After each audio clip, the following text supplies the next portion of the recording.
안녕하세요. 네. 오래전에 왔었는데 한 10년은 넘은 것 같습니다.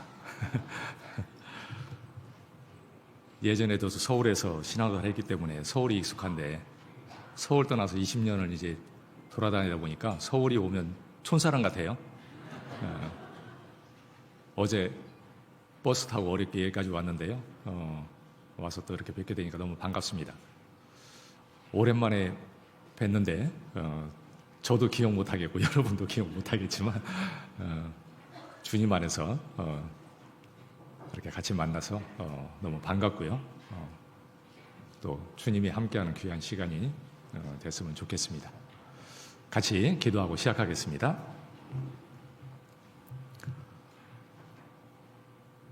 우리를 사랑하셔서 우리를 위해서 십자가 위에서 피 흘려주시고 우리의 모든 죄를 대속해 주시고 구원해 주신 우리 주님 참으로 감사합니다. 아무 소망 없고 이 세상의 죄악 가운데 어두운 가운데 헤매이다가 멸망할 저희들 우리 주님의 그 큰 사랑으로 값없이 구원해 주시고 또 주님의 함께하는 몸된 교회 가운데서 우리 주님을 섬기고 주를 위해 살 수 있도록 도와주시고 함께해 주시는 그 은혜 참으로 감사합니다. 잠시 후에 속히 오신다고 말씀하신 대로 이제 잠시 후에 우리 주님을 뵙게 될 것을 압니다. 이 짧은 시간을 헛되이 보내지 아니하고 오직 주님의 뜻을 잘 분별하고 주님 뜻에 순종하며 우리 주님을 위해 살아가는 귀한 삶이 되게 해주시고 주님 앞에 서는 그때 부끄러움 없이 그 앞에 설 수 있는 저희 모두가 되게 해주시옵소서. 귀한 복음을 저에게 맡겨주시고 저희를 통해서 이 마지막 때 하나님의 귀한 역사를 이루 가시는 거 믿고 참으로 감사를 드립니다. 더욱 복음에 합당하게 살아가고 복음을 위해서 쓰임받는 귀한 삶이 되게 해주시옵소서. 특별히 저희 가족 중에 아직 구원받지 못한 잃어진 영혼들 우리 하나님께서 참으로 불쌍히 여겨주시고 자비를 베풀어 주셔서 한 영혼도 잃어지지 않게 해주시옵소서. 이제 또 학예 수양회를 앞두고 준비하고 있는데 우리 하나님 그 모든 손길에 함께해 주셔서 모든 것들이 복음을 전하는 데 부족함이 없도록 잘 준비될 수 있게 해주시고 또 저희가 인도하기 위해서 기도하고 있는 모든 영혼들 우리 하나님께서 그 마음 이끌어 주시고 꼭 말씀 앞에 나아갈 수 있도록 도와주셔서 이번에도 많은 영혼들이 말씀을 듣고 구원받는 귀한 역사 이루어 주시고 우리 하나님께 영광이 되고 저에게 기쁨이 되는 귀한 학예 수양이 되게 해주시옵소서. 이제 다음 주에 있을 또 낮집회도 저희가 기도하고 있는 영혼들 주님 말씀 앞에 이끌어 주시고 오직 하나님 능력으로 역사해 주셔서 많은 영혼들이 말씀을 듣고 구원받게 해주시고 참으로 주님께 영광이 되게 해주시옵소서. 저희를 통해서 하나님의 그 귀한 역사를 이루어가시는 우리 하나님 저희 각자를 하나님의 그 귀한 역사에 참여시켜 주시고 참으로 귀하게 사용해 주시기를 우리 주께 간구를 드립니다. 멀리 해외에서 이 복음을 전하기 위해서 수고하는 성교사님들과 그 가족들 주께서 늘 지켜주시고 함께해 주시고 주님의 그 귀한 역사를 잘 감당해 갈 수 있도록 도와주시옵소서. 저희 중에 여러 가지 병 중에 또 어려운 가운데 있는 형제자매님들 주님께서 그 모든 형편을 또 아쉬움에 합당한 은혜 베풀어 주시고 주님 믿고 바라보고 주님으로 말미암아 승리케 해주시고 회복해서 주를 위해 살아가는 귀한 삶이 될 수 있도록 은혜를 베풀어 주시옵소서. 오늘 이 시간에도 주께서 함께해 주셔서 저에게 필요한 말씀으로 교훈해 주시고 오직 주님 뜻을 따라서 더 온전하게 살아갈 수 있도록 도와주시옵소서. 모든 시간을 주님 은혜의 손길에 부탁을 드립니다. 우리와 늘 함께해 주시는 고마우신 예수님의 이름으로 기도드렸습니다. 아멘. 네, 성경 히브리서 11장 보겠습니다.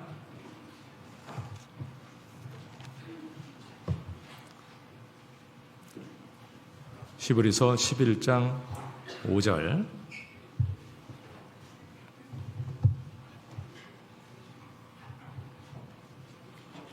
히브리서 11장 5절 6절 보겠습니다.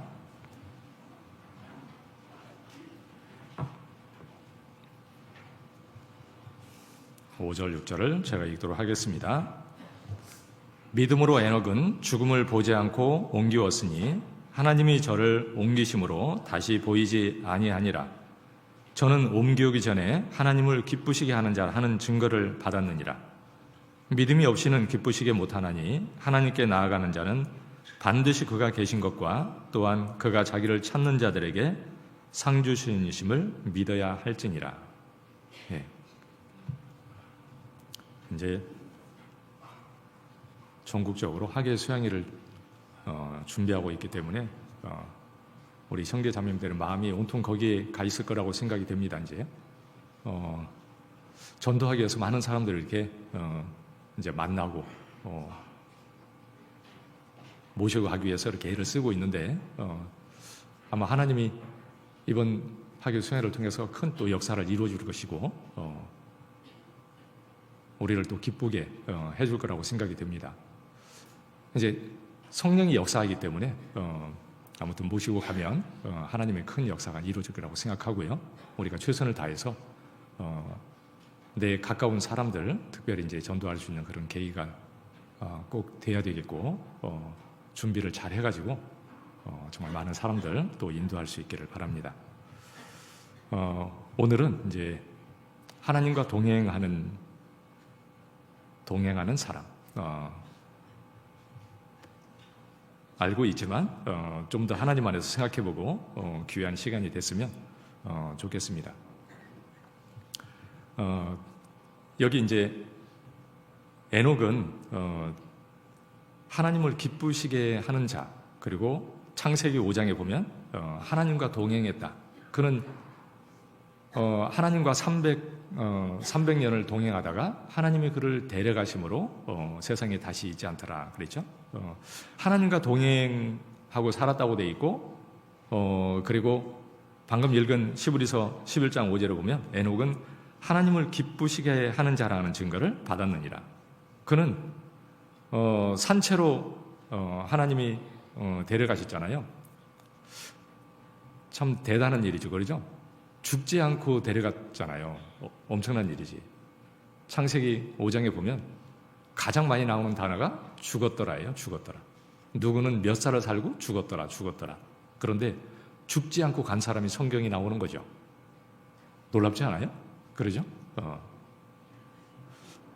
엄청난 일이에요, 사실은. 그것은 우리가 주님 앞에 이제 살아서 가는 사람도 있을 겁니다. 주님이 오시면 그런 것도 의미도 있고 그리고 주님이 부활한 것처럼 구원받은 모든 성도는 이제 부활해서 정말 그 영혼이 살게 될 겁니다. 정말 중요한 거죠. 그런데 이제 하나님과 동행했다 이렇게 되어 있고 하나님을 기쁘시게 했다 그랬는데요. 동행하는 것과 하나님을 기쁘시게 하는 거 뭐 사실 동일한 말이라고 생각이 돼요. 그래서 에녹은 하나님과 동행했다고 되어 있고 하나님을 기쁘시게 했다 그렇게 되어 있는 거죠. 주님과 동행하고 살다가 주님을 만난 사람 그러죠. 아마 그 사람이 하나님 앞에서 복된 자가 아닐까 그런 생각이 들어요. 하나님을 기쁘시게 하고 살다가 주님을 만나는 사람이 되어야 되잖아요. 주님 오실 때 복이 있는 사람이 있고 복이 없는 사람이 있다고 말씀하고 있어요. 어떤 사람이 되어야 될까요? 복 있는 사람이 되어야 되죠. 누가복음 18장에서도 그 믿음에 대해서 그 정말 기도하고 낙심치 말라고 그러면서 이렇게 비유를 들어주셨잖아요. 그 불의한 재판관에 가서 그 자기 원한을 풀어달라고 계속 부탁하니까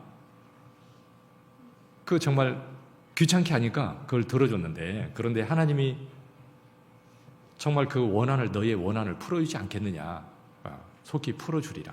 그러니까 낙심하지 말고 하나님께 꼭 기도하라 그러면서 그런데 주님이 오실 때 이런 믿음을 보겠느냐? 그런 믿음을 진짜 보기를 원하는 거죠. 그렇게 살다가 주님 만나는 사람은 복이 있는 것이고 그렇지 못한 사람은 복이 없는 거예요. 이 자리에 앉아 있는 것이 복이 있다 이렇게 얘기할 수 있을 겁니다. 뭐 이 대한민국에도 복음을 전하는 사람들이 있고 뭐 해외에도 복음을 전하는 사람들이 있을 겁니다. 그런데 예전에 뭐 복음을 막 힘있게 전하던 교회도 있었는데 지금은 전혀 그런 교회를 이 우리나라에서도 찾아보기가 힘들어졌어요. 근데 잘못될 것이 이미 예상이나 되어 있던 것처럼 이렇게 예측할 수 있었던 거였어요. 왜냐하면 정상적으로 말씀 안에 서 있지 않기 때문에 정상적이지 않으니까 잘못될 수밖에 없는 거예요. 저희 교회는 극히 정상적으로 살아가는 교회, 이 지구상에서 가장 말씀을 확실하게 배우고 그리고 말씀을 기준으로 해서 정상적으로 살아가는 그리스도인은 아마 별로 없을 거예요. 복음을 위해서 그리고 삶도 말씀을 따라서 정상적으로 살고 있잖아요. 그러니까 신앙을 지키고 있는 거예요. 아마 주님 오실 때 저희 교회에 있다가 주님을 만나는 사람들이 복이 있는 사람일 겁니다. 틀림없이. 저는 그렇게 확실히 믿어요. 잘 살고 있으니까요. 정상적으로. 그런데 그 정상적으로 잘 살고 있는 그 속에서 나도 정상적으로 살면 아마 주님 앞에 섰을 때 복이 있지 않을까 이런 생각이 듭니다. 에녹처럼 그렇게 살다가 주님을 만나야 되겠죠. 그 에녹은 이제 무두셀라를 낳고 300년을 동행하다가 하나님 앞에 갔다 이렇게 돼 있죠. 그 노아의 할아버지가 무두셀라죠. 그 무두셀라의 아버지가 에녹이고 에녹이 하나님 앞에 갈 때는 죽은 사람이 많지 않았어요. 뭐 그 당시에는 900살 이상 살았으니까 성경에 나오는 사람 중에 죽은 사람은 아담밖에 없어요. 그리고 아담이 죽고 그 이후에 에녹이 정말 하나님과 동행하다가 하나님 앞에 간 겁니다. 그런데 이제 하나님과 동행하고 살고 하나님을 기쁘시게 하고 살다가 주님을 우리도 만나야 되는 거죠. 우리도 마지막 때에 살고 있고요. 그리고 주님이 이제 언제든지 오실 그런 시대를 살고 있어요. 살아서 주님을 맞이할 시대에 살고 있는 사람인 것은 틀림없어요. 이 세상은 얼마 전까지만 해도 그리스도인들이 세상이 끝이라고 그러면 사람들이 그런 얘기한다고 이상하게 생각했는데 지금은 그리스도인들이 세상 끝이 되었다고 난리를 피우는 것이 아니라 세상 사람들이 난리를 피우는 시대예요. 우리가 얘기하는 것보다 세상 사람들이 세상이 끝이라고 더 많이 얘기를 해요. 그러지 않나요? 요새는 교회 다니는 사람들도 이 마지막 때라고 얘기합니다. 우리 교회만 아니라 이 세상 끝자락에 지금 있는 건 틀림없어요. 이제 조금 있으면 주님을 틀림없이 우리가 맞이해야 될 것은 틀림없거든요. 그런데 내가 그때 만날 때 나도 에녹처럼 살다가 만나야 되는 거죠. 그러면 진짜 복이 있을 겁니다. 주님을 기쁘시게 해야 되는데 그 기쁘게 하는 증거를 받았다. 에녹이 그리고 살다가 갔다고 되어 있는데 주님을 기쁘시게 하면 아마 나도 기쁠 거예요. 그러니까 내가 신앙생활 하면서 정말 하나님께 감사가 되고 기쁘고 그러면 아마 하나님을 기쁘시게 하는 사람으로서 거의 가까울 겁니다. 혹시 그렇지 않을 수 있겠지만 거의 그럴 겁니다. 그런데 불평하고 원망하고 살고 있다면 하나님을 기쁘시게 하는 사람은 절대 아니라는 것을 확신할 수 있는 거죠. 그러죠. 내가 주님으로 말미암아 내 안에 평강이 있고 주님을 믿고 살고 그래서 감사하고 그러면 아마 신앙생활이 정상이라고 볼 수 있겠죠. 그런데 반대로 불안하고 염려가 가득하고 마음이 요동하고 그러면 하나님과 동행하는 삶으로서는 이게 뭔가 잘못되어 있는 거죠. 정상이라고 볼 수가 없는 거죠. 그렇게 살다가 주님 만나면 복이 없을 거예요. 그래서 우리도 정말 이제 진짜 동행하고 기쁘게 하는 삶을 살아야 될 겁니다. 그 에녹이 그런 삶을 이렇게 살다 갔고 그것을 우리에게 정말 교훈을 이렇게 주시는 거죠. 성경에 보면 노아가 하나님과 동행했다 또 이렇게 되어 있습니다. 창세기 6장 9절에 보면 노아는 의인이고 그리고 그가 하나님과 동행했다 이렇게 되어 있잖아요. 에녹과 노아는 하나님과 동행하고 살았던 사람인 거죠. 그 노아라는 사람이 살던 시대에 그 시대는 참 하나님을 사람들이 안 믿는 시대였어요. 아니 방주에 들어가서 산 사람이 8명밖에 없어요. 그런 시대예요. 의인이 진짜 없는 세대에 악이 충만하고 모든 사람들의 정말 그 생각이 너무너무 악하고 그런 시대였습니다. 그런데 그런 시대에 믿음을 지키고 정말 하나님과 동행하고 살다가 하나님 앞에 간 사람이잖아요. 그 대단하죠. 노아도 정말 대단한 사람인 거죠. 아마 이 시대에 믿는 사람이 10사람도 안 되는데 믿음을 지킨다는 것은 그건 어려울 거예요. 그러죠? 그런데 노아는 아무튼 하나님과 동행하고 살았습니다. 우리도 정말 주님과 동행하고 살다가 주님을 만나야 되고 그러면 부끄럽지 않게 될 거예요. 진짜 그 주님이 이제 조금 있으면 오실 텐데 그때 내가 그 앞에 어떻게 설 것이냐 그것은 너무너무 중요한 문제인 거죠.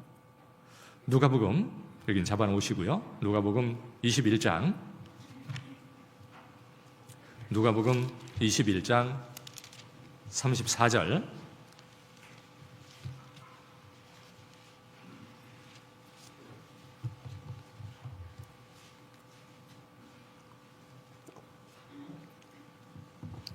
누가복음 21장 34절에서 36절까지 보겠습니다. 너희는 스스로 조심하라. 그렇지 않으면 방탕함과 술 취함과 생활의 염려로 마음이 둔하여지고 뜻밖의 그날이 덕과 같이 너희에게 임하리라. 이날은 온 지구상에 거하는 모든 사람에게 임하리라. 이러므로 너희는 장차 올 이 모든 일을 능히 피하고 인자 앞에 서도록 항상 기도하며 깨어 있으라 하시니라. 스스로 조심하라. 신앙생활은 그냥 대충대충 사는 게 아니죠. 그러죠? 생각하고 조심하고 깨어 살 수 있도록 꼭 해야 되는 거죠. 그런데 조심하지 않고 그냥 쉽게 생각대로 그냥 살면 방탕과 술 취함과 생활의 염려로 마음이 둔해진다. 그래서 주님 오실 때 뜻밖의 그날이 덕과 같이 너에게 임하리라. 짐승이 덫에 걸릴 때 얼마나 놀라겠습니까? 그러죠? 그렇겠죠. 쥐가 쥐덫에 탁 걸렸을 때요, 얼마나 당황스럽겠어요. 그러니까 덫에 걸리면 첫째는 너무너무 당황스러운 거예요. 그리고 운명이 끝나버리는 거죠. 그리고 후회스러울 거예요. 것 때문에 내가 그 먹이 하나 탐내다가 그냥 큰일을 당했잖아요. 후회스럽겠죠. 우리도 주님 앞에 깨어 살지 못하면 주님이 오실 때 정말 당황스럽고 후회스럽고 내가 왜 이렇게 살았을까? 아마 후회하지 않겠습니까? 그렇게 될 것 같아요. 그러니까 항상 기도하며 깨어 있으라. 깨어 살다가 주님 만나야 된다. 이렇게 얘기하는 거죠. 누가복음 12장 앞에 12장 35절 보겠습니다. 12장 35절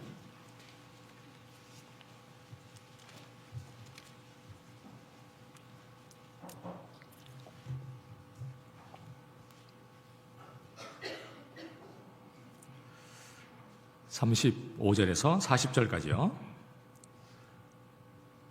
허리에 띠를 띠고 등불을 켜고 서 있으라. 너희는 마치 그 주인이 혼인집에 집에서 돌아와 문을 두드리면 곧 열어주려고 기다리는 사람과 같이 되라.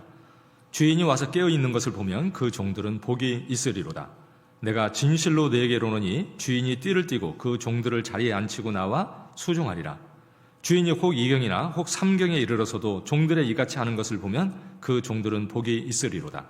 너희도 아는 바니 집주인이 만일 도적이 어느 때에 이를 줄 알았다면 그 집을 뚫지 못하게 하였으리라. 이러므로 너희도 예비하고 있으라. 생각지 않은 때에 인자가 오리라 하시니라. 주님이 직접 하신 말씀이잖아요. 생각지 않은 때에 인자가 오리라. 여러 번 말씀하셨죠. 그러죠? 그런데 너희가 깨어있다가 주님을 만나면 정말 복이 있을 것이다. 깨어있다가 주님 만나는 자가 진짜 복이 있는 거예요. 깨어서 살아가는 교회에 있는 것도 복이고, 그러죠? 그 가운데서 이렇게 깨어서 하다가 정말 주님을 만나야 되는 거죠. 그냥 살다가 이렇게 가는 게 아니고요. 진짜 깨어 살다가 주님 만났을 때 정말 복 있는 사람, 그래야 내 천국에 가서 영원히 정말 후회하지 않고 살 겁니다. 그런데 그렇지 않으면 후회스러울 거 아니에요. 그러죠? 기회라는 것이 많이 있는 게 아니고요. 이제 우리에게 시간이 얼마 안 남았어요. 내가 죽을 때까지 주님의 산다 해도 그 시간은 절대 긴 것이 아니에요. 얼마나 삽니까, 이 땅에. 잠깐 주님의 사는 건데, 그런데 그 시간을 어차피 보내는 건데 그것을 가치 없이 보낼 수도 있고 참으로 귀하게 보낼 수도 있는 거죠. 그 시간들을 정말 귀하게 보내야 될 겁니다.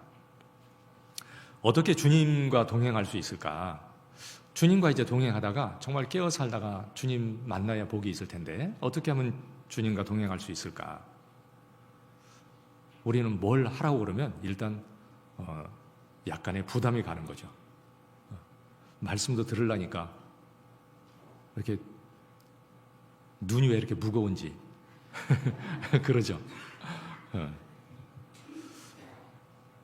신앙생활은 이렇게 부담을 갖는 것보다는 내가 순종하려고 하는 게 중요한 거죠. 그리스도인은 주님과 동행하는 것이 정상이에요. 안 하는 것이 비정상이에요. 근데 사람들은 잘못하면 반대로 생각할 수가 있죠. 뭐 특별한 사람은 동행하고 살고 뭐 그렇지 않은 사람은 그냥 사는 것이고 그게 아니에요.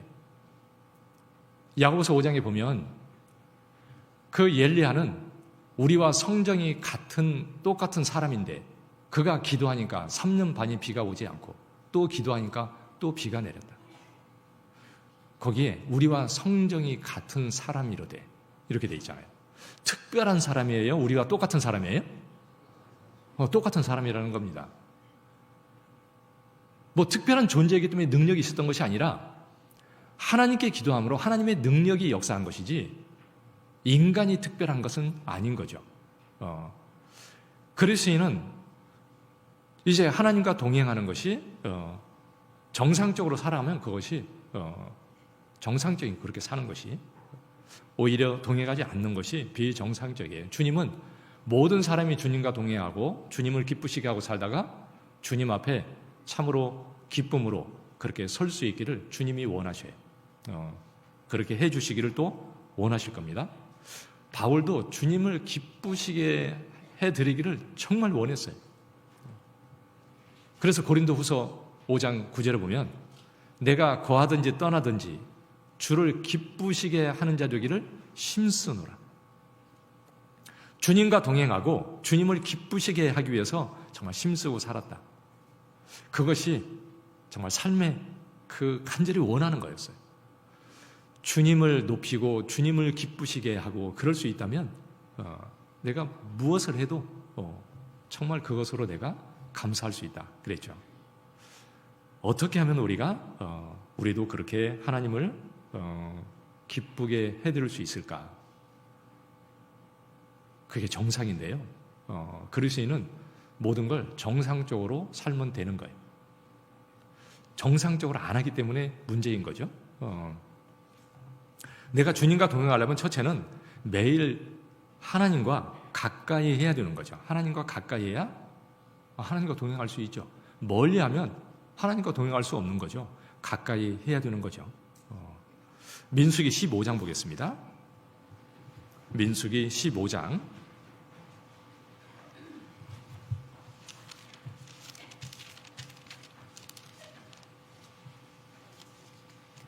38절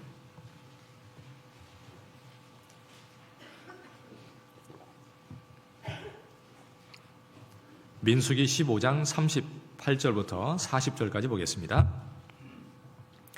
이스라엘 자손에게 명하여 그들의 대대로 그 옷단 귀에 술을 만들고 청색끈을 그 귀에 술에 더하라. 이 술은 너희로 보고 하나님의 모든 계명을 기억하여 준행하고 너희로 방종케 하는 마음에 자기의 마음과 눈의 욕심을 좇지 않게 하기 위함이라. 그리하면 너희가 나의 모든 계명을 기억하고 준행하여 너희의 하나님 앞에 거룩하리라. 하나님이 이스라엘 백성들에게 옷단 귀에 술을 만드는데 거기에 청색끈을 이렇게 더하라는 겁니다. 그런데 그것은 왜 그렇게 하라고 그러냐면 하나님의 말씀을 기억하고 준행해서 이 방종케 하는 마음에서 벗어나고 하나님을 올바로 순종하고 살 수 있도록 하기 위해서 그렇게 했다는 거죠. 그 파란색은 하늘 색깔이고 하나님을 생각하는 거잖아요. 그러니까 하나님을 생각하는 쪽으로 내가 항상 이렇게 생각하고 살아야 되는 거죠. 삶 속에서 하나님과 연관해서 이렇게 생각하고, 그러니까 말씀을 전체로 이렇게 가까이 해야 되는 거예요. 말씀을 가까이 하고 말씀을 깨닫고 행하고 살아갈 때 내 삶이 하나님 앞에 정상이 되고 하나님과 동행할 수 있어요. 말씀을 지키지 않으면 그 사람이 하나님과 동행하는 것은 불가능한 거예요. 그러니까 말씀은 모두 순종하겠다 이렇게 딱 생각을 해야 돼요. 그리고 말씀을 읽으면 깨달아지고 그리고 말씀을 따라서 순종하고 살게 돼 있어요. 말씀을 하나님이 깨닫게 해주시는 겁니다. 시편 119편 18절에 내 눈을 열어서 주의 법에 기이한 것을 보게 하소서 이렇게 기도하고 있잖아요. 하나님의 말씀에 그 기이한 것을 보게 해 주십시오. 그 기이하다 그러잖아요. 아무나 알 수 있는 게 아니죠. 그 놀라운 것을 깨닫게 해 주셔야 알 수 있어요. 그런데 하나님이 눈을 열어서 깨닫게 해 주시면 깨닫고 알 수 있는 거죠. 그런데 하나님 말씀을 순종하고 살겠다고 마음을 먹을 때 깨달아지고 알게 돼 있어요. 말씀을 읽어도 나하고 너무 멀고 재미가 없고 그러면은요, 마음을 좀 하나님께 더 순종하는 마음으로 마음을 가다듬고 말씀을 묵상하고 가까이 하면 틀려질 겁니다. 그냥 읽는 것이 의미가 있는 것이 아니라 순종하고자 하는 마음으로 깨닫게 해주시기를 바라고, 그러면 하나님이 깨닫게 해주시면 너무 감사하죠. 깨달을 때 정말 감사한 거예요. 알게 될 때 정말 감사한 겁니다. 내가 복음을 듣고 주님을 깨닫고 구원받을 때도 정말 감사했잖아요. 또 삶 가운데 하나님이 말씀을 깨닫게 해주실 때 기쁨이 있고 그럴 겁니다. 그 말씀을 가까이 하고 말씀을 깨닫고 살아야 내 삶이 하나님과 동행할 수 있어요. 말씀을 멀리하는 사람은 절대 하나님과 동행할 수 없어요. 그리고 기도도 기도답게 해야 돼요. 정상적으로 해야 돼요. 성경에 잘못된 기도는 하지 말라고 되어 있습니다. 믿지 않는 기도, 그러죠? 자기를 위해서 하는 기도, 자기의 영광을 구하는 기도, 하나만 한 기도, 하나님이 안 듣는 기도잖아요. 그러죠? 사람 보고 하지 마라. 중언하는 기도, 그 이스라엘 백성들이 사거리에 서서 하늘로 손을 들고 사람에게 보이려고 하는 기도, 그런 기도 하지 마라. 사람이 그런 기도 할 수 있어요. 구원받은 사람도 그런 기도 할 수 있기 때문에 얘기하는 겁니다. 그러니까 기도도 기도답게 하나님의 뜻을 알고 뜻이 이루어지기를 바라고 이렇게 기도하는 것이 맞는 거죠. 그래서 요한일서 5장 14절을 보면 그를 향하여 우리의 가진 바 담대한 것이 이것이니 그의 뜻대로 무엇을 구하면 들으십니다. 하나님의 뜻대로 구하면 하나님이 반드시 듣는다는 것을 내가 확신하고 기도할 수 있어요. 하나님이 뜻이니까 하나님이 들으시고요. 하나님의 영광을 위해서 하나님이 응답하시겠죠. 그러니까 하나님의 뜻에 맞게 기도해야 되는 거죠. 예수님도 내 뜻대로 마옵시고 아버지의 뜻대로 하옵소서 그렇게 기도했잖아요. 그리고 정말 진실함으로 그냥 형식적인 기도 그게 아니고요.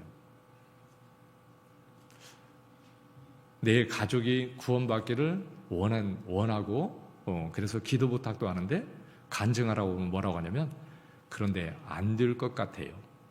안 돼요. 그래도 해보시죠. 안 된다니까요. 이분은 도대체 기도는 하긴 하는데 마음 자체가 너무 없는 것처럼 생각이 되잖아요. 그러죠? 진짜 그 영혼을 진짜 건지해야 된다고 생각하나? 그 영혼을 지옥에 보내면 안 된다고 진짜 생각하는 건가? 그런데 상태를 보니까 안 될 것 같아. 그래서 지옥 가는 것을 그냥 어쩔 수 없다. 이렇게 생각하는 거죠. 그럼 어떻게 될까요? 하나님이 그 기도를 듣고 역사하기에는 너무너무 부족한 거죠. 그 기도의 마음이 정말 부족한 거예요. 그 하나님이 받으실 만한 기도, 내가 기도하는데 정말 하나님이 받으실 만한가? 그걸 생각하고 그렇게 기도를 해야 될 거예요. 길게 장황하게 기도를 한다고 하나님이 듣는 게 아니에요. 단 1분을 해도 하나님의 마음을 움직여야 그게 기도지. 길게 한다고 야, 너 1시간 기도했으니까 참 너 잘했다. 하나님은 그러겠습니까? 세상에 그런 하나님이 안 듣는데도 길게 기도하는 사람 많습니다. 그러니까 마태복음 6장에 그런 기도 하지 말라고 했잖아요. 정말 마음이 하나님과 먼저 이렇게 합해져야죠. 시편 145편 18절에 여호와께서는 자기에게 간구하는 모든 자, 곧 진실하게 간구하는 모든 자에게 가까이 하시는도다 그랬잖아요. 그러니까 정말 내 기도가 하나님의 뜻에 맞고 정말 주님의 영광을 위해서 하는 기도해야 되고 진실함으로 기도할 때 하나님이 들으실 겁니다. 기도를 기도답게 할 때 주님과 동행할 수 있어요. 그리고 교제는 교제답게 해야 되는 거죠. 중요하거든요. 교회가 정상적으로 서 있는지 그렇지 않은 데는요, 작은 모임을 어떻게 하는지 가서 딱 보면 딱 알 수 있어요, 그냥. 조모임, 구역모임 가서 참석해서 쭉 보면은요, 성도들이 신앙생활 어떻게 하는지 그냥 쫙 알 수 있어요. 내가 정말 그 가운데서 정상적으로 주님과 함께 더불어 교제하는 귀한 시간이 돼야 되는데 교제가 교제다워야 되죠. 고린도서 1장 9절에 보면 너희를 불러 그의 아들 예수 그리스도 주로 더불어 교제케 하시는 하나님은 미쁘시도다.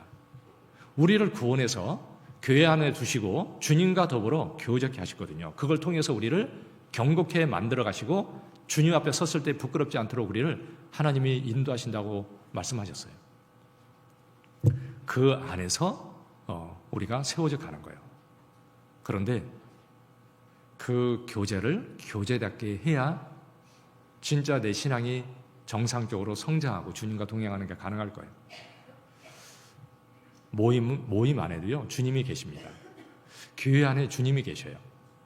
오늘 이 자리에도 주님이 계십니다. 그러죠? 여러분에게 말씀하는 것도 주님이 성령이 여러분 개개인에게 역사해서 필요한 것을 깨닫게 하시는 것이지 사람의 입술이 여러분에게 그걸 깨닫게 하는 건 절대 아니에요. 듣는다고 깨닫는 것도 아니고요. 주님이 깨닫게 하셔야 깨닫습니다. 30년을 다녀도 이 가운데 앉아있다가 지옥 가는 사람도 있습니다. 목사가 말을 잘못해서 지옥 갔습니까? 아니죠. 하나님이 깨닫게 안 하실 거예요. 하나님이 깨닫게 하셔야 깨닫는데 하나님이 깨닫게 안 하셨어요. 왜요? 원치를 않아요. 하나님이 그런 사람 구원받는 걸. 그러니까 저희가 듣기는 들어도 알지 못하고 보기는 보아도 깨닫지 못한다. 그런데 그 말씀이 너에게 이루었다. 아니 옛날 예수님 당시에 바리새인들만 그 말씀이 이루어지는 게 아니라 여기 앉아있는 여러분에게도 그 말씀이 이루어지는 사람이 있을 수 있는 거예요. 저희 교회에 앉아있다가 지옥 가는 사람이 없다고 보장할 수 있습니까? 아니죠. 이 가운데도 앉아있을 수 있어요. 네. 있을 수 있는 게 아니라 있을 겁니다. 그 하나님 안에 생각을 해야 되는 거죠. 교회 안에 주님이 계셔요. 주님이 역사하시고 주님이 하나님의 뜻을 이루어 가셔요. 주님이 함께 하셔요. 그걸 인정하고 살아야 되죠. 모임에 갔어요. 모임에도 주님이 계십니다. 그 가운데 참석할 때 그냥 무슨 개모임처럼 생각하면 안 되는 거죠. 주님이 계시고 내가 그 가운데 가면 주님이 내게 필요한 것을 깨닫게 하시고 하나님이 함께 하실 거다. 그러니까 정말 그 기도하고 하나님이 그렇게 해주시기를 바라고 참여해서 주님 안에 교제해야 되는 거죠. 더더군다나 인도하는 사람은 더더욱 그렇죠. 주님 안에서. 하나님이 기뻐하시는 교제가 돼야 되잖아요. 그러죠? 로마서 12장 보겠습니다. 로마서 12장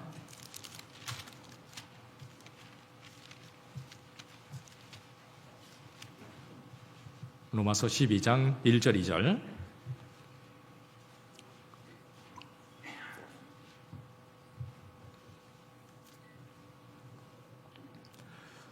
그러므로 형제들아 내가 하나님의 모든 자비하심으로 너희를 권하노니 너희 몸을 하나님이 기뻐하시는 거룩한 산 제사로 드리라. 이는 너희의 드릴 영적 예배니라. 너희는 이 세대를 본받지 말고 오직 마음을 새롭게 함으로 변화를 받아 하나님의 선하시고 기뻐하시고 온전하신 뜻이 무엇인지 분별하도록 하라. 첫째로는 하나님의 뜻을 잘 분별해야 된다. 너 기뻐하시는 하나님이 기뻐하시는 거룩한 산제사로 드리는데 그러기 위해서는 먼저는 하나님의 뜻을 잘 분별하도록 하라. 그냥 생각 없이 아무렇게나 살아가지고는 하나님께 예배를 드리는 하나님을 기쁘시게 하는 그 정상적인 삶을 살 수는 없는 거죠. 그래서 잘 분별을 해야 돼요. 그래서 내가 주님과 기뻐하는 교제가 될 수 있도록 내 삶이 그렇게 될 수 있도록 해야 되는 거죠. 내가 모임을 해도 전도를 해도 직장 생활을 해도요. 또 가정 생활을 해도 그 가운데서 항상 하나님이 기뻐하시는지 내가 그렇게 살고 있는지 생각해보고 살아야 되는 거죠. 주님이 정말 기뻐하실까? 내가 그런 삶이 되고 있는지. 이 성경에서 이 세대를 본받지 말라. 이 세상은 날로 변화되어 갑니다. 그러죠? 세상이 바뀌어가거든요. 좋은 쪽으로 바뀌어가는 게 아니에요. 나쁜 쪽으로 계속 바뀌어가는 거예요. 그러다가 끝은 멸망인 거예요. 그런데 그리스도인들은 그렇다고 해서 변하면 안 되는 거죠. 절대 바뀌면 안 돼요. 너희는 이 세대를 본받지 말라. 세상이 바뀐다고 적당히 그리스도인도 그렇게 사는 것은 절대 아니에요. 그리스도인은 변하면 안 돼. 말씀은 변한 적이 없어. 그러죠? 하나님이 바뀝니까? 하나님의 뜻이 바뀌나요? 하나님의 기준이 바뀝니까? 그럴 일은 없어요. 하나님의 기준은 일정해요. 변한 적이 없어. 사람이 기준을 벗어나면 사람이 잘못되는 것이지 하나님의 기준에 맞춰서 하나님이 바뀌는 것은 아니에요. 그리스도인은 그 하나님의 뜻에 맞게 항상 이렇게 살아야 되는 거죠. 그래서 첫째는 기본적인 거 정상적으로 해야 돼요. 말씀도 가까이 하고 내가 기도도 정상적으로 주님이 들을 만한 기도, 교제도 진짜 하나님이 기뻐할 수 있는 그런 교제가 돼야 되고 그러면 주님과 가까이 할 수 있을 거예요. 그리고 하나님과 동행하기 위해서는 거룩해야 된다 그랬습니다. 그리스도인들이 구원받고 첫 번째 신경 써야 될 게 뭐냐면 거룩하라는 거예요. 그런데 사람들이 그렇게 생각을 깊이 안 하고 살죠. 그리스도인들이 구원받으면 딱 첫 번째 생각할 게 그거예요. 깨끗해야 되는 거구나. 그러죠. 깨끗하게 하셨잖아요, 하나님이. 깨끗하게 이제 살아야 되죠. 적당히 사는 것은 절대 하나님 앞에 안 되는 거죠. 그러니까 꼭 우리도 하나님 앞에 바르게 깨끗하게 꼭 그렇게 살아야 되는 겁니다. 베드로전서 1장 15절이요. 베드로전서 1장 15절.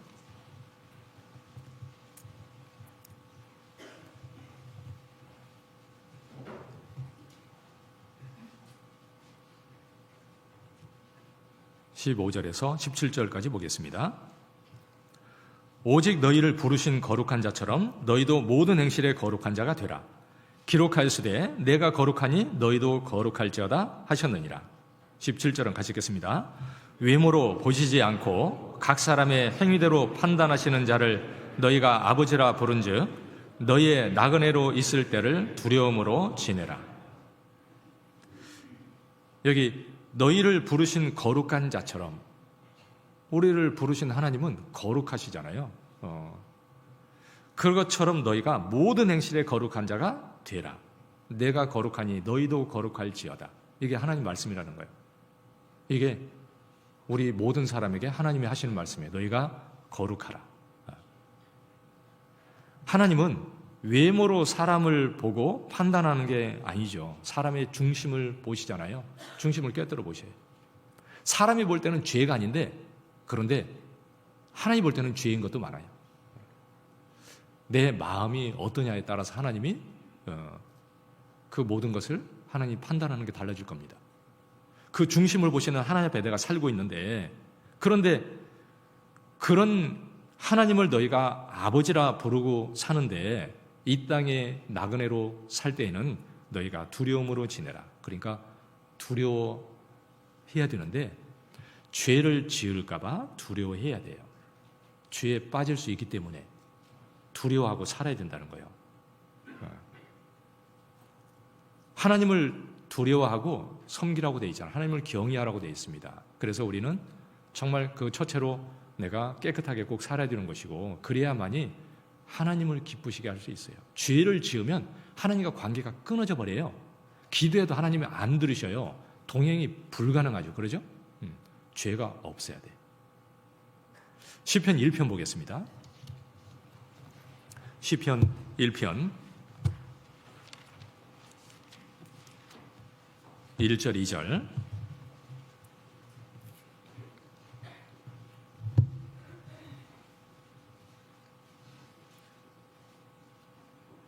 복 있는 사람은 악인의 꾀를 좇지 아니하며 죄인의 길에 서지 아니하며 오만한 자의 자리에 앉지 아니하고 오직 여호와 율법을 즐거하여 그 율법을 주야로 묵상하는 자로다.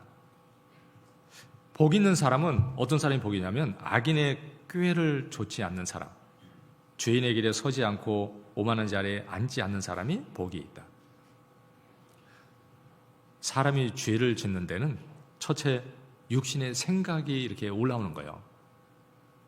그런데 그 악한 꾀를 좇지 않는 자가 복이 있다. 생각이 올라와도 그것을 버릴 수도 있고 그걸 쫓아갈 수도 있고 그러죠.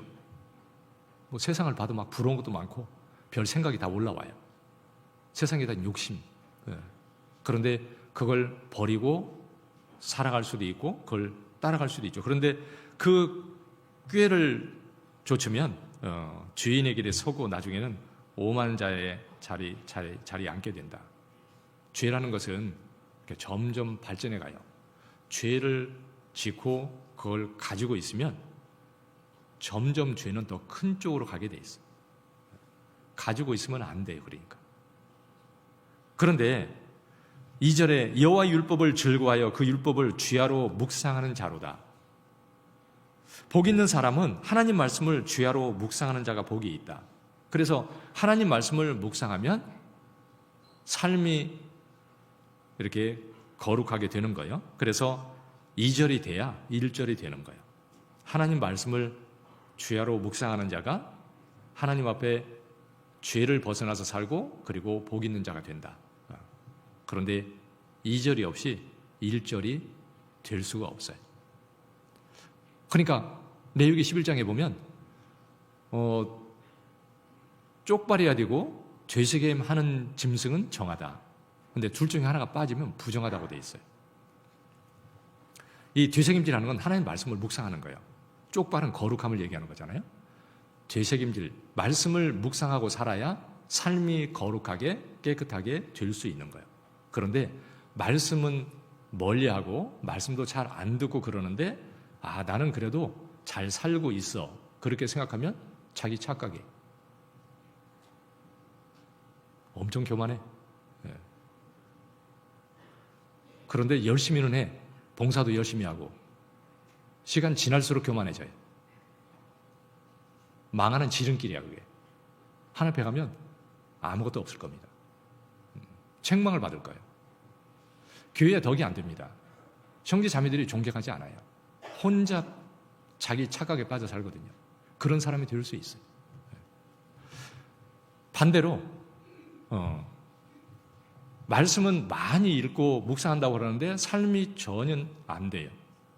이것도 진짜 부정하지. 이거 뭐죠 도대체 이건? 제가 1년에 성경을 10독 하는데 엄청 교만한 사람은 봤어요. 어떻게 된 걸까요? 말씀이 하나님 말씀으로서 성령이 깨닫게 해주셔서 자기 삶이 바뀌어져야 되는데 그런데 그건 그냥 말씀일 뿐이야. 순종하지 않거든요. 그러니까 아무 의미가 없어요. 읽기만 했을 뿐이야. 그렇게 읽는 것은 아무 의미가 없어요. 말씀은 묵상해서 내 마음에 간직하라고 돼 있어요. 잠언에서 4장에서도요. 내 하나님 말씀을 네 마음속에 간직하라. 그러니까 마음속에 이렇게 간직이 돼야 돼요.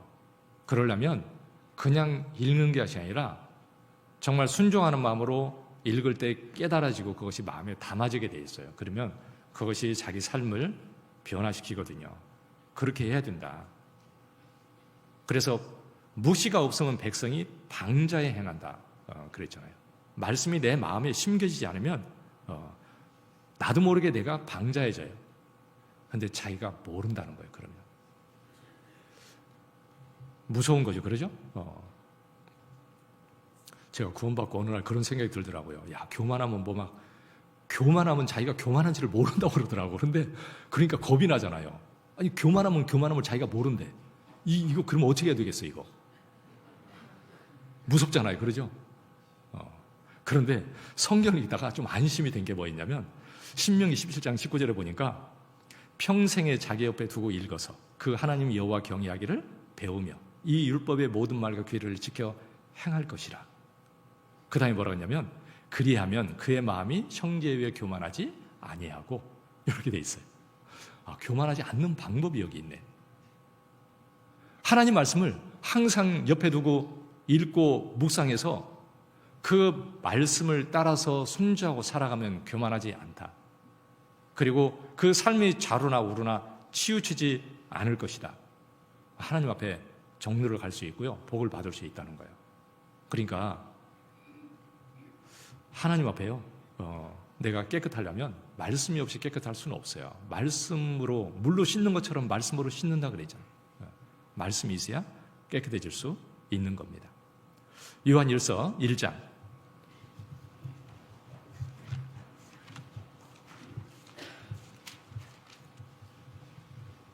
요한일서 1장 6절 7절이요. 만일 우리가 하나님과 사귐이 있다 하고 어두운 가운데 행하면 거짓말을 하고 진리를 행치 아니함이거니와 저가 빛 가운데 계신 것 같이 우리도 빛 가운데 행하면 우리가 서로 사귐이 있고 그 아들 예수의 피가 우리를 모든 죄에서 깨끗하게 하실 것이요. 하나님과 사귐이 있다고 어두운 가운데 행하면 그건 거짓말이다. 그건 진리를 행치 않는 거다. 하나님과 교제가 잘 된다고 그러는데 관계가 좋다고 그래. 하나님이 기도하니까 들어주고 그래서 너무 감사하다고 막 그렇게 얘기하는데 그런데 어둠 가운데 있어. 죄를 짓고 있어. 그런데 그렇게 얘기해. 맞아요? 틀려요? 안 맞다 그거. 혼자 착각 속에 빠져 사는 거다 그거. 뭔가 이율배반적이잖아요. 그러죠? 안 맞잖아요. 그러니까 성경에서 하나님과 사귐이 있다고 하면서 어둠 가운데 행한다면 그것은 거짓말이다. 그럴 수 없다. 그런데 우리가 빛 가운데 행하면 그럴 때 하나님과 사귐이 있다. 그러니까 깨끗하지 않고 죄가 있으면 하나님과 관계가 끊어져요. 그런데 무슨 하나님이 내 기도를 들어준다고 그렇게 막 하면 뭐 안 맞잖아요. 그러죠? 그런데 그러면 그리스도인들이 빛 가운데 행해야 된다. 죄가 있으면 하나님과 동행이 안 돼. 옛날에 어떤 형제님이요, 구원을 받았는데 사람도 착하고 마음도 좋고 그런데 이놈은 담배를 못 끊어요. 그래가지고 이제 구원받았다고 이제 하는데, 그러니까 사람 앞에서는 담배를 피울 수가 없어. 양심이 있으니까. 근데 이 담배가 안 끊어져. 회사에서 그러니까 화장실 가서 몰래 담배를 피우는 거예요. 그런데 양심이 안 돼. 그러니까 전도를 하려고 해도 마음의 양심이 잘 안 되고, 뭐 기도도 잘 안 되고, 안 되는 거예요, 이게. 어느 날 이제 주일날 교회에서 이렇게 교제하다가 자기가 막 그렇다고 얘기를 하더라고요. 이렇게 교제를 했어요. 그런데 그러고 있다가 얼마 후에 담배가 끊어졌어요. 정말 피우고 싶은 게 아니고 정말 하나님께 끊고 싶고 하나님께 기도하고 하니까 하나님이 정리해 주셨죠. 그러고 나니까 사람이 정말 확 바뀌었어요. 기쁘고 감사하고 이 삶이 바뀌었죠. 그 숨은 죄가 있으면 하나님과 동행이 안 돼. 죄를 처리해야 되거든요. 이 남에 대해서 함부로 험담하고 막 욕심 부리고 하나님 뜻에 벗어나서 이렇게 살고 그러면은요, 하나님과 동행을 못 하잖아요. 그러죠? 그런 것들이 하나님과 동행하는 걸 막는 거예요. 이거 무서운 거죠. 그러죠? 하나님과 동행토록 못 하는 것들이 무서운 거 아니에요? 그러죠? 하나님과 나의 관계를 멀어지게 하는 게 무서운 거 아닙니까? 그래서 아가스에 보면 그 포도원의 작은 여우를 잡으라. 포도원에 꽃이 피었습니다. 그 주님과 정말 그 관계를 멀어지게 하는 거, 그것은 정리하라는 거예요. 내 삶에서 그런 것은 없는지. 주님과 동행할 수 없는 거, 그게 무서운 거 아니에요? 그래서 쓸데없이 시간을 낭비한다든지 뭐 하는 것들이 있으면 이렇게 정리해야 되는 거죠. 큰 죄가 아니라 할지라도 합당치 못한 거, 내 삶을 잘못되게 하는 것들은 정리하는 게 맞는 거죠. 골로새서 3장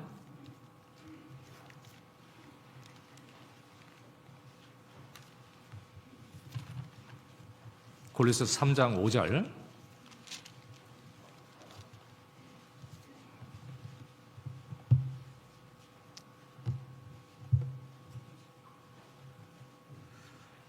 (5절부터) (8절까지) 보겠습니다. 그러므로 땅에 있는 지체를 죽이라. 곧 음란과 부정과 사욕과 악한 정욕과 탐심이니 탐심은 우상 숭배니라. 이것들을 인하여 하나님의 진노가 임하느니라. 너희도 전에 그 가운데 살 때에는 그 가운데서 행하였으나, 8절 가시겠습니다. 이제는 너희가 이 모든 것을 벗어버리라. 곧 분과 악의와 회방과 너희 입에 부끄러운 말이라. 땅에 있는 너희 지체를 죽이라. 옛 성품 그걸 벗어버리라. 분과 악의와 회방과 너희 입에 부끄러운 말이라. 그거 벗어버려야 되죠.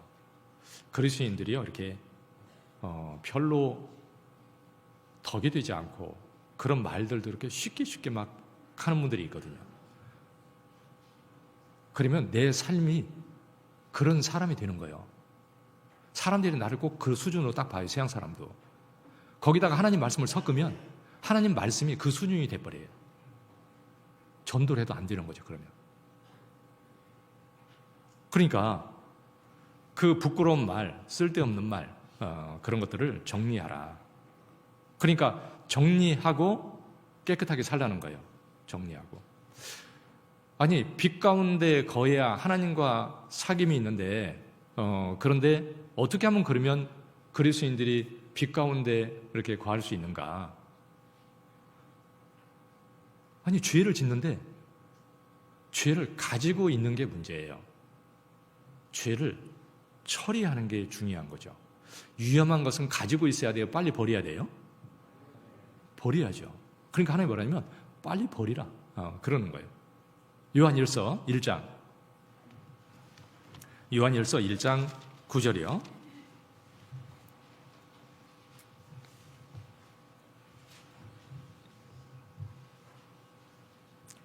요한일서 1장 9절 같이 읽겠습니다. 만일 우리가 우리 죄를 자백하면 저는 미쁘시고 의로우사 우리 죄를 사하시며 모든 불의에서 우리를 깨끗게 하실 것이요. 아니, 어두운 가운데 행하면 하나님과 사귐이 없다. 그러니까 빛 가운데 행해야 된다. 근데 빛 가운데 거하려면 어떻게 해야 되냐면 너희 죄를 자백해야 된다. 자백하면 하나님이 죄를 용서해 주시고 그리고 나를 더욱 깨끗하게 해주신다 그랬잖아요. 그러니까 죄를 처리하고 깨끗한 상태를 이렇게 유지하는 것이 중요한 거예요. 그리스도는 그 상태를 잘 유지해야 돼요. 집에 거실 청소를 한 달에 한 번 하면 어떻게 되나요? 네? 더럽죠. 그러죠. 며칠 만에 한 번씩 하나요? 날마다. 그러죠. 깨끗한 상태로 유지하면 날마다 해야 돼요. 그리스도인은 매일 사실 죄를 짓습니다. 안 그러나요? 그런데 죄를 지을 때마다 처리를 하면 깨끗해요. 그런데 가지고 있으면 더러운 거예요. 그러니까 주님과 동행하려면 죄를 빨리 회개하고 돌이키고 그렇게 살아가야 된다. 그런데 사람들이요, 죄를 회개를 잘 안 해요. 자백이라는 것은 하나님께 인정하는 거예요. 자백이 동의한다 그런 뜻입니다. 하나님 앞에 잘못한 것을 인정하고 그걸 내가 하나님께 돌이키는 것이 자백이에요. 그래야만이 깨끗하게 될 수 있어요. 그런데 사람은요 그렇게 잘 안 해요. 일단 사람 간에 어떤 문제가 생겨도 그 죄를 이렇게 인정하는 것보다는 핑계를 꼭 잘 대요. 남에게 전가를 꼭 잘 시킵니다. 그렇게 계속 살 수도 있어요. 어떤 집안은 결혼해가지고 좀 문제는 있는데 결혼하면서 이렇게 서로 이렇게 부딪히기도 하고 이렇게 하면서 자기를 돌아보고 하나님 앞에 자기 잘못된 것을 자백하고 살면서 이렇게 사니까 점점 더 하나님 앞에 온전케 되면서 이렇게 쭉 좋아지는 상태로 이렇게 수렴해 가거든요. 그런데 어떤 집은 상대방의 탓만 해요. 당신 때문이야, 당신 때문이야. 내가 결혼을 잘못했어. 그러니까 이 집은 수평이야. 30년 됐는데 아직도 똑같아. 이 집은 복이 있어요, 없어요? 없어요. 하나님이 그렇게 살라고 그랬을까요? 아니죠. 하나님이 능력이 부족해서 그렇게 살고 있습니까? 아니죠. 자기가 하나님을 잘못하고 있는 거예요. 너무 교만한 거예요. 하나님은 그렇게 얘기한 적이 없어요. 핑계대지 마라. 자기 자신의 잘못한 그것을 돌이키면 되는 거예요. 남의 것은 그 사람이 주님 앞에서 해결할 일이지 내가 관계할 것도 없어요. 그것은. 그러죠. 부부를 할지라도 마찬가지예요. 내가 바꿀 수 있습니까, 사람을? 하나님이 그러면 그래요. 그럼 네가 바꾸라 이놈아. 네가 해봐. 그럼 할 수 있으면. 안 되죠. 사람의 마음을 낮출 수가 있느냐? 너 그러면 낮춰봐라. 못 낮춥니다. 사람이 마음이 낮아져야 구원을 받는데 절대 못 낮춰요. 낮출 수 있습니까? 인간은 포기할 수밖에 없어요. 그런데 하나님이 낮추니까 구원을 받는 거예요. 참 기적이죠. 절대 불가능한 사람인데 그런데 어느 날 보니까 마음이 낮아져 있어요. 그 하나님의 능력이에요. 하나님의 사랑이야 그게. 고난을 주기도 하고 병을 주기도 하고 때로는 병을 주셔서 생명을 취해가지만 그런데 하나님이 그 영혼을 낮춰서 구원해 주셔요. 그게 진짜 하나님의 사랑이에요. 복이야. 하나님이 내버려 두면 교만하게 이 땅에서 살다가 지옥에 떨어져 버릴 거예요. 그런데 우리는 진정으로 능력이 내게 없어요. 하나님이 하셔야 되거든요. 그러니까 나는 하나님께 일단은 죄를 인정하는 게 중요한 거예요. 핑계대지 말고요. 근데 사람들은 핑계를 잘 댑니다.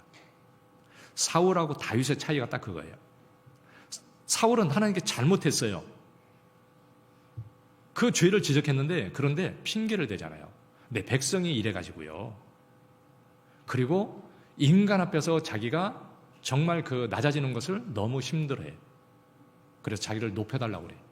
사람 앞에. 아니, 사람 앞에 낮아져도 하나님 앞에가 중요한 거예요. 그러니까 다윗은 진짜 하나님을 생각하고 인간 앞에서 부끄러움을 당해도 하나님 앞에 생각했잖아요. 그리고 하나님 앞에 돌이키고.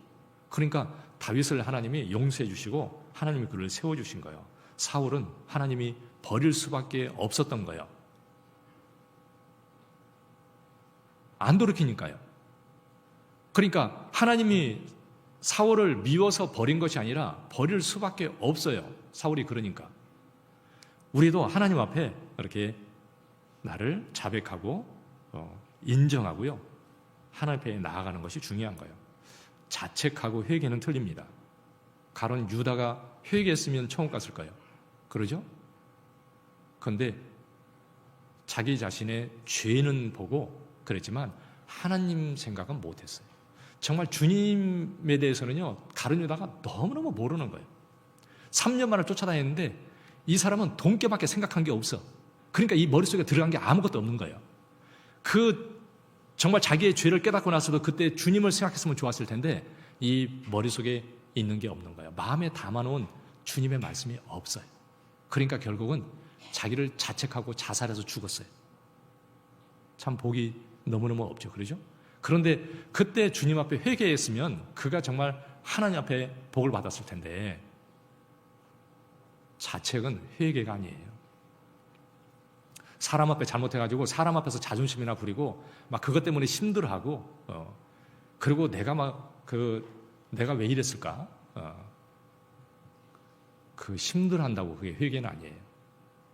하나님 앞에 생각을 해야 되는 거지. 하나님 앞에 인정하는 거 그게 자백이라니까요. 하나님 제가 하나님 앞에 이렇게 잘못했군요. 그걸 인정해야 되는 거죠.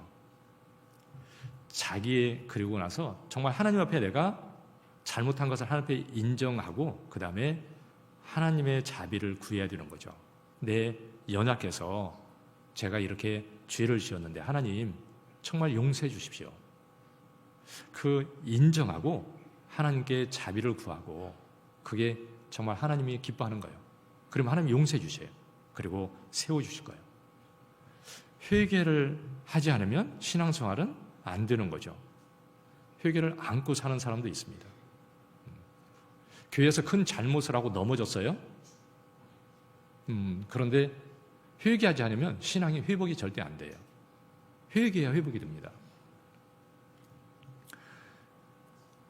교회에 앉아 있어도 전에 죄를 지은 것 때문에 문제가 됐는데 그런데 교회는 나오기로 해서 교회는 나와요. 교회는 나와도 회개는 않고 나와서 앉아 있을 수 있어요. 그러면 교회에 몸은 와 있는데 회복은 안 됩니다. 그런 사람 많이 봤습니다, 제가. 신앙생활은 안 돼요. 그런데 얘기해 보면 딱 다른 사람 핑계예요. 그때 목사님이 이렇게 해가지고요, 제가 뭐 상처를 받아가지고요. 바보 같은 사람이죠. 아니 누구 때문에? 아니 하나님 앞에 자기 죄를 회개하고 돌이켜야 되면 그건 안 해요. 그러니까 늘 그 수준에서 사는 거예요. 나와 있어도 아무 의미 없어요. 이방 결혼했어요. 세상에서 5년 살다가 교회는 나와. 회개는 안 했어. 몸만 와 있지만 신앙이 회복은 안 돼요. 그러니까 신앙이 맨날 거기서 맴돌고 있는 거예요. 자기 잘못을 하나님 앞에 정말 생각을 깊이 안 해요. 주님이 말씀 안에서 정말 살려고 하면서 자기 죄를 하나님 앞에 인정할 때 진정한 회개가 하나님이 도와주셔야 회개가 되는 거예요. 그런데 생각이 너무 없는 거예요. 그러니까 계속 거기서 맴돌고 살고 있는 거죠. 누구 손해입니까? 내 손해지. 그러죠? 요한일서 1장 9절 말씀이요. 너무 중요한 말씀이에요, 사실. 회개가 너무 중요해요. 그리스도인들이 구원받고 첫 번째 신경 쓸 거에 거룩한 건데, 그러기 위해서는요, 진짜 회개를 해야 돼요. 어떤 교회는 옛날에 정말 교회 가운데 막 문제를 일으키고 많은 사람이 나갔어요. 그런데 많은 사람이 돌아왔어요. 근데 진짜 신앙생활을 잘해요. 그런 교회, 어떤 교회 내가 얘기를 들었습니다. 그런데 그분은 진짜 회개하고 돌아온 거예요. 하나님 앞에. 그러니까 신앙생활을 회복해가지고 너무너무 잘 살아. 멋있죠? 멋있잖아요. 잘못은 했지만 진짜 회개해서 잘 사는 거예요. 꼭 그런 사람이 돼야 되는 거죠. 핑계를 자꾸 대면 그게 신앙생활이 안 돼요. 아담과 하와도 이렇게 핑계를 댔잖아요. 그렇죠? 하나님이 너 왜 먹었냐? 그러니까 이렇게 핑계를 대죠. 인간의 육신이 그래요. 그런데 우리는 하나님 앞에 깊이 생각해야 돼요. 이 세상에서도 핑계대고 사는 사람들 있죠. 뭐 그리스도인 아니랄지라도, 이거 뭐 내가 환경이 이래가지고 가정이 불의해서 뭐 이렇게 해가지고. 그런데 그보다 더 어려운 가정, 더 안 좋은 환경이 있는데, 그런데 진짜 바르게 살려고 노력하고 그래서 성공한 사람도 있는 거예요. 그렇지 않습니까?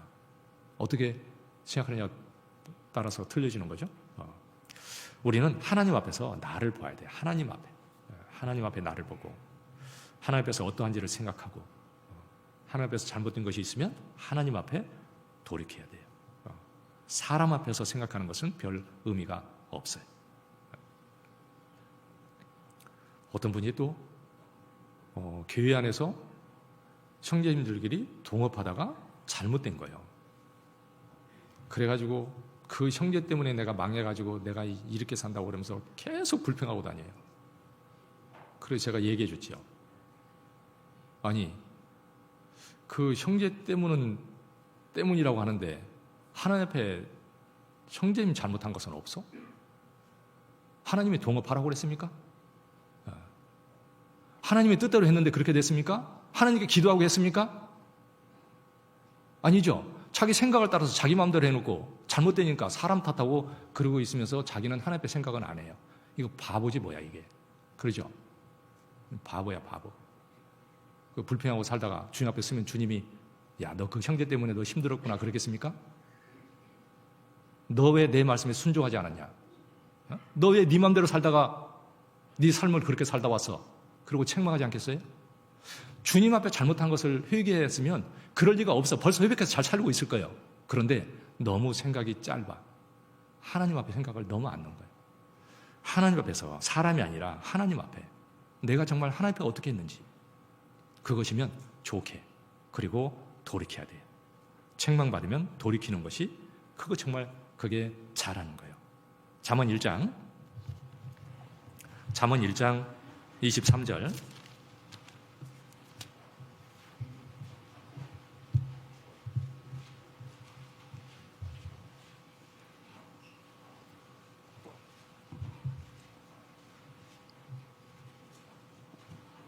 잠언 1장 23절이요. 같이 읽겠습니다. 나의 책망을 듣고 돌이키라. 보라, 내가 나의 신을 너에게 부어주며 나의 말을 너희에게 보이리라. 나의 책망을 듣고 돌이키라. 내가 나의 신을 너에게 부어주고 나의 말을 너에게 보이리라. 돌이키면. 우리는요, 잘못한 것을 이렇게 하나님 앞에 깨닫고 이렇게 돌이켜야 돼요. 그러면 진짜 복이 있어요. 그래서 거룩해야 하나님과 동행할 수 있습니다. 그리고 또 한 가지는 믿음이 있어야 하나님과 동행할 수 있어요. 아까 히브리서 11장 6절에 읽었잖아요. 믿음이 없이는 하나님을 기쁘시게 하지 못한다. 반대로 생각하면 믿음이 있어야 하나님을 기쁘시게 할 수 있어요. 믿음이 없는 사람은 하나님을 기쁘시게 할 수 없어요. 믿음이 없는 사람은 하나님이 기뻐하지 않아요. 그러니까 믿음이 있어야 되는데, 첫 번째로는 내가 구원 받았느냐, 그게 제일 중요해요. 그러죠? 아까도 말씀드렸잖아요. 앉아 있어도 구원 안 받은 사람이 있을 수 있다니까요. 그러면 구원 안 받은 사람이 열심히 하려고 생각해야 돼요? 구원부터 받아야 돼요? 누가 열심히 하라고 하는 사람 아무도 없어. 주님도 안 해. 구원 받는 게 첫 번째예요. 주님은 무엇을 해서 구원 받을 사람 없다고 말씀하세요. 주님 은혜로 받는 거예요. 겸손할 때 참으로 하나님 앞에 구원받기를 원할 때 하나님이 구원해 주시거든요. 자기의 영혼을 생각을 깊이 안기 때문에 못 받고 계속 있는 거예요. 참 너무 안타까운 분들이 있어요. 구원을 먼저 받아야 돼요. 그리고 구원을 받았으면 이제 주님 안에서 주님을 믿고 주님을 의지하고 살아갈 때 주님이 참으로 기뻐하셔요. 고린도전서 10장 보겠습니다. 고린도전서 10장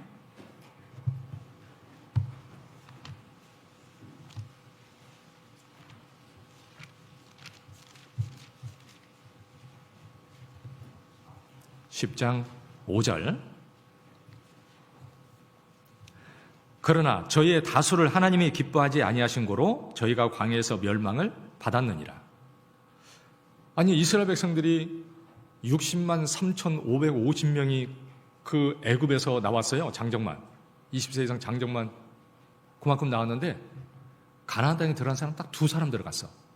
나머지는 60만 3,548명은 광야에서 다 죽었어요. 멸망을 받았다. 그런데 여기 뭐라고 돼 있냐면 저희의 다수를 하나님이 기뻐하지 아니하신 고로 저희가 광야에서 멸망을 받았느니라. 2사람은 가나안 땅에 들어갔는데 왜 들어갔습니까? 하나님이 기뻐해서 들어갔어요. 나머지 사람들은 하나님이 절대 기뻐하지 않았어요. 그러니까 하나님을 기쁘시게 하는 삶을 안 살았기 때문에 광야에서 멸망을 받았다. 그러니까 우리가 주님 안에서 주님을 기쁘시게 하는 삶을 살아야지, 그게 아니면 가치가 없다는 거예요. 하나님이 그걸 기쁘게 안 받으셔요. 다수를 하나님이 기뻐하지 않는다. 믿음이 있는 2사람을 기뻐하지 숫자 많다고 그 사람 기뻐하는 거 아니다. 하나님은 믿음이 있는지를 보십니다. 믿음이 없으면 동행이 불가능해요. 그래서 그리스도인은 믿음으로 살아야 된다.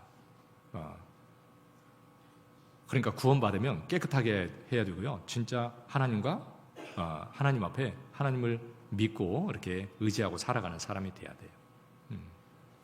마리아가 천사가 나타나서 이제 아들을 낳을 거다 이렇게 얘기해 주잖아요. 그런데 그 엘리사벳 집에 가니까 엘리사벳이 이렇게 얘기하는 거예요. 믿은 여자에게 복이 있도다. 주께서 그에게 하신 말씀대로 반드시 이루리라. 그 믿은 여자에게 복이 있도다. 마리아가 그랬잖아요. 아니, 어떻게 내가 사내를 알지 못하는데 이런 일이 있을 수 있습니까? 그러니까 하나님이, 그 천사가, 야, 하나님의 말씀은 능치 못하심이 없느니라.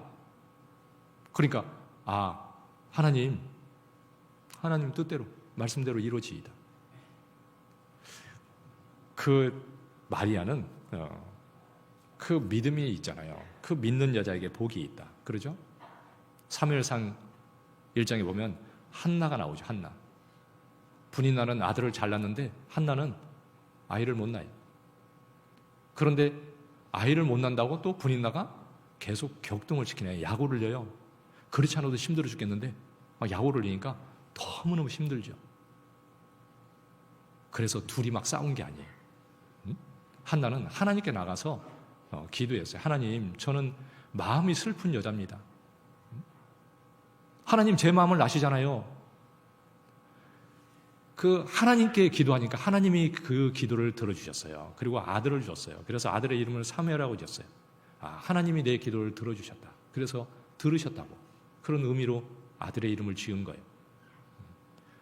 그리고 그가 하나님을 찬양했어요. 하나님 제 뿔을 높여주셨습니다. 그리고 원수를 향해서 내 입을 크게 열게 해주셨습니다. 하나님 감사합니다. 그렇게 하나님께 말하고 있잖아요. 한나는 하나님을 믿고 살았기 때문에 하나님이 기뻐하는 삶이 된 거죠. 그리고 하나님이 복을 주셨잖아요. 그렇죠? 그런 사람이 복이 있다. 그리스도인의 삶도 믿음으로 살아야 되는 거죠. 믿고 살아야 돼요. 하나님 믿고 사는 게 그리스도인의 삶이에요. 믿고 살든지 안 믿고 살든지 둘 중에 하나겠죠. 그러죠? 시편 50편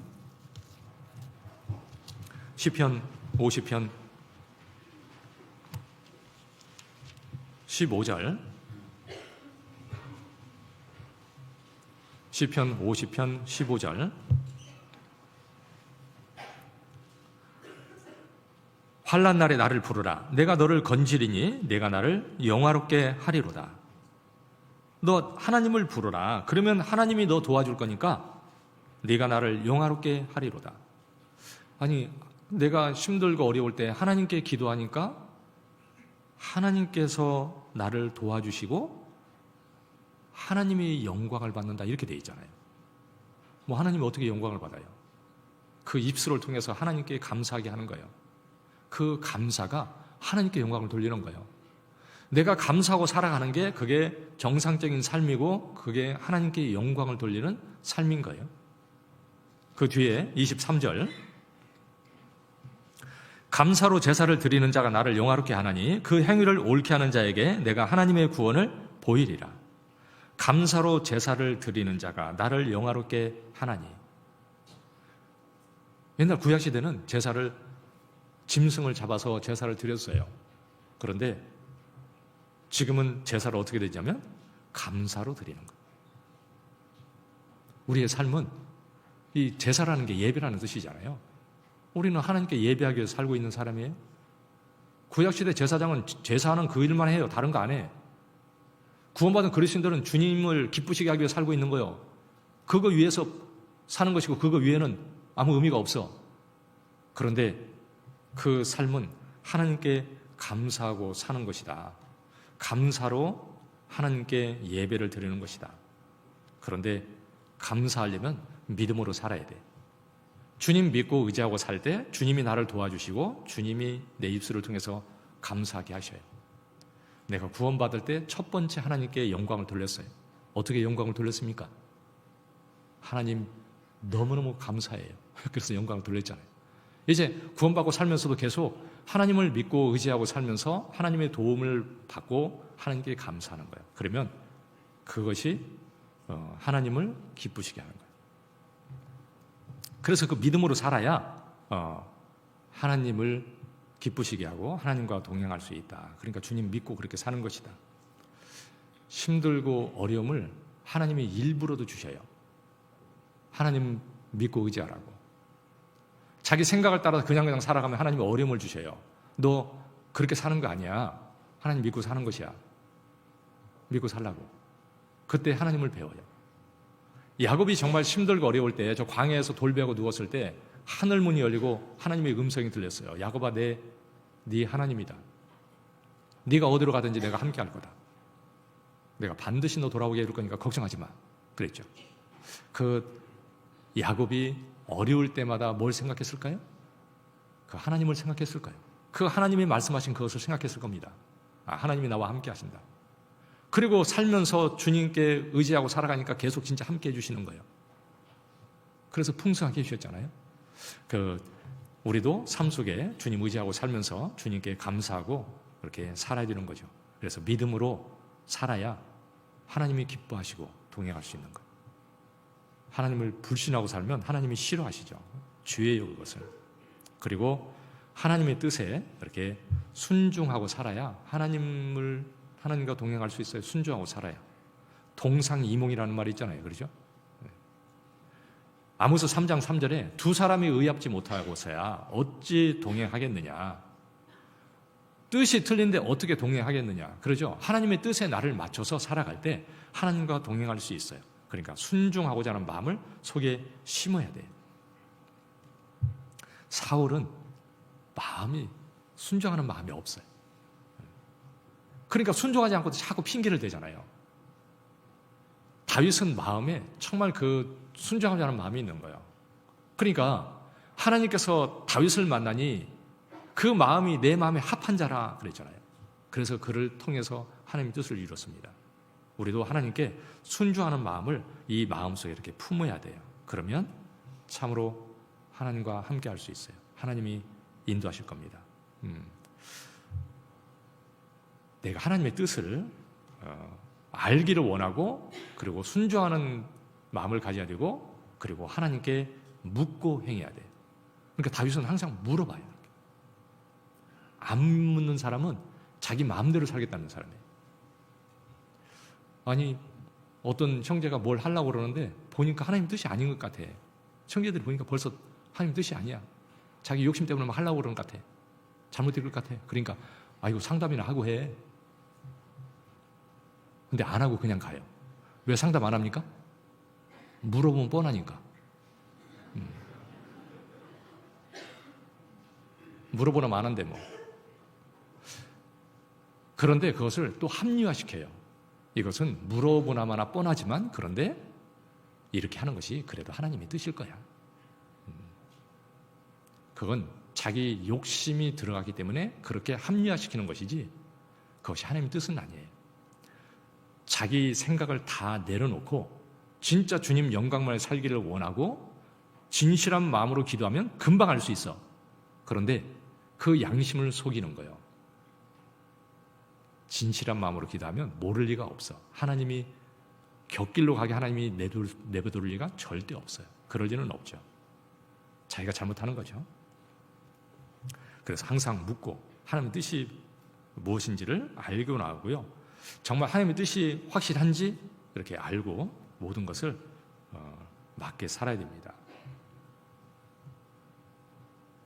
제가 어떤 자매님이 직장을 다니는데 제가 보기에는 직장 안 다녀도 될 것 같은데 직장을 다녀요.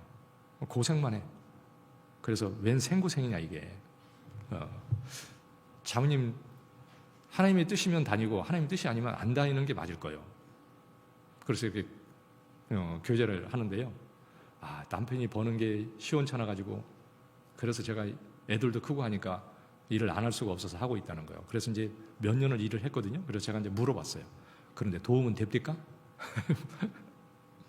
대답을 하네요. 그래서 제가 그랬죠. 하나님의 능력이 부족해서 못 채워주겠어요? 그럴 리는 없지. 남편을 통해서 채워주려면 얼마든지 채워줄 겁니다. 자매님이 한 달 일할 거 형제님을 통해서 하나님이 주시려면 하루 이틀 만에도 다 줄 수 있는데 참 이상하지? 이렇게 고생하고 이렇게 사는 것이 하나님의 뜻일까? 그럴 리는 없을 텐데. 그런데 어느 날 회사가 일거리가 없다고 한 몇 달을 쉬었어요.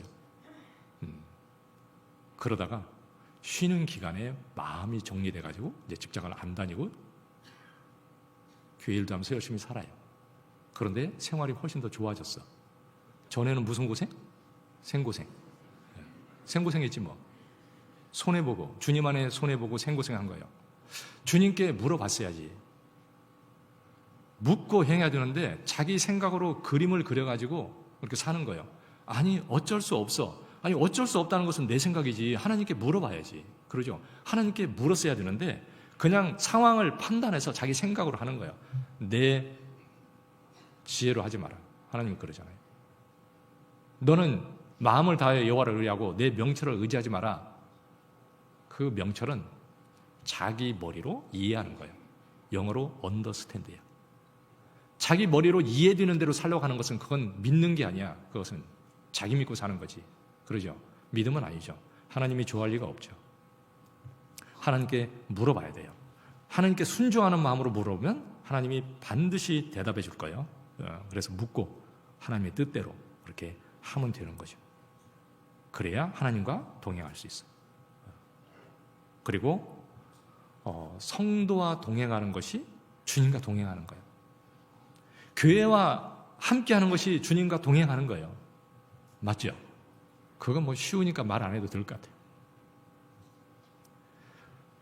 이 성경에 우리는 하나님과 함께 일하는 자다 그랬잖아요. 고린도후서 6장 1절에 보면 우리는 하나님과 함께 일하는 자다. 엄청난 말이잖아요. 그러죠? 하나님과 함께 일하는 자. 그런데 하나님을 위해서 함께 동역하는 사람들이 있는 거예요. 함께 살아가는 거예요. 바울이 혼자 산 게 아니죠? 하나님은 구원받은 사람들을 이렇게 무리를 지어서 하나님이 인도하시고 합력해서 하나님을 위해서 살게 하셔요. 그 무리 안에서 함께 마음을 합해서 같이 살아갈 때 그게 하나님과 동행할 수 있는 거예요. 거기를 떠나서는 절대 동행할 수 없어요. 그 무리를 떠나서 어떻게 동행할 수 있겠습니까? 안 되죠.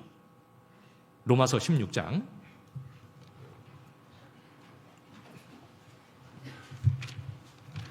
로마서 16장 3절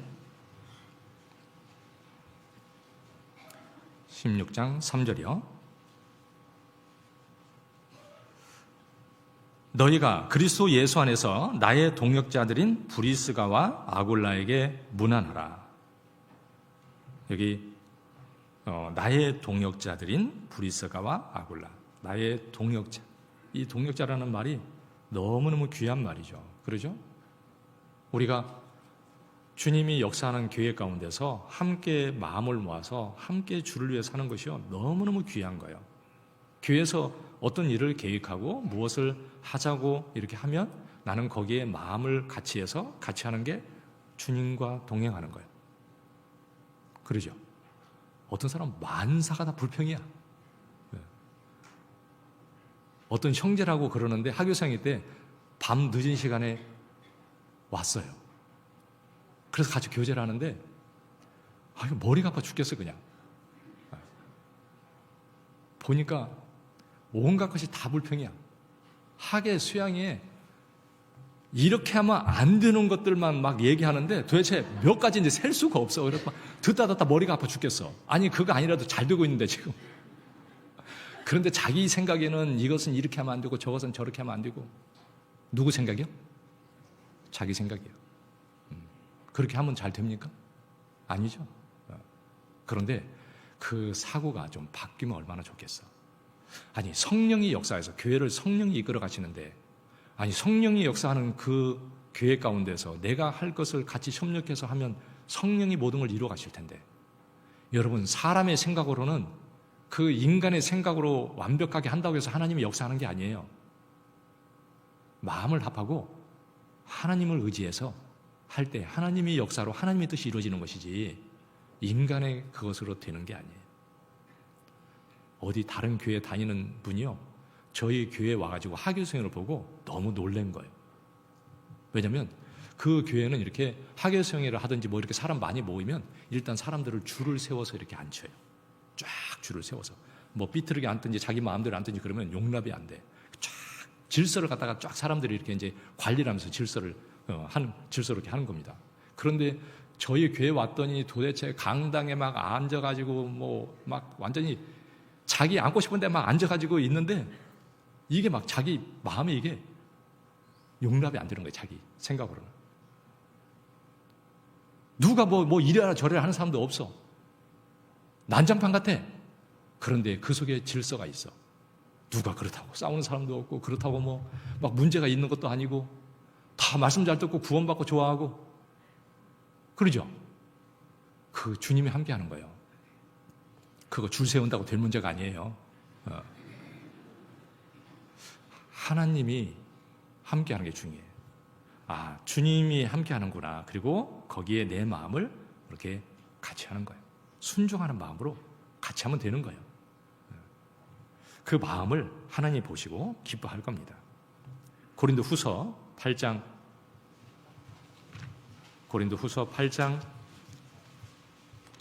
19절